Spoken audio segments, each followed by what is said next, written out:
Sa mga kasans pala natin dyan na naghahanap ng isang LED par light, kagaya po ng Big Dipper LP001H Plus na ito. So kung hanap po niyo isang RGBW tapos hindi full colors, ito po yung LP001H Plus ng Big Dipper yung marirecommend ko sa inyo. Affordable lang naman ito at yung kagandahan kasi dito meron na po itong mga built-in na wire para po sa DMX in and out po ito at saka meron din po siya ang built-in na wire para sa 220. So made of metal na pala yung body po nito at ito yung kanyang harapan, nasa 60 bulb ito at saka yung kada bulb is nasa 3 watts. So talagang malakas na po yung ilaw po nito, total of 180 watts po yung bulb pag kinumbine po natin lahat. Pero mas maganda, kung meron kayong multiple, gamitan po ninyo ng DMX light controller. So ito yung light check po natin dito sa Big Dipper LP001H Plus. So ulitin ko, ito po ay RGBW and then hindi po ito full colors. So tingnan niyo kung gaano kalakas yung ilaw ng ganitong klaseng LED par light. Meron po itong sound active. So ito yung kanyang mga kulay.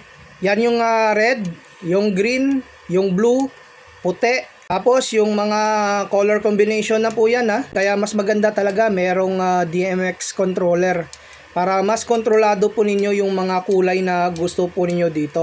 At dahil nga hindi po ito full colors, makikita po ninyo na selected lamang yung umiilaw po dyan. Yung blue, selected lang din ng mga bulb, yung red. So hindi po katulad sa mga full colors na pag umilaw yung red, lahat ng bulb po niyan, iilaw talaga ng red. So ito nga mga kasals yung aking Big Dipper LP001H Plus. So click nyo lang yung ating yellow basket kung gusto ninyong mag-order nito.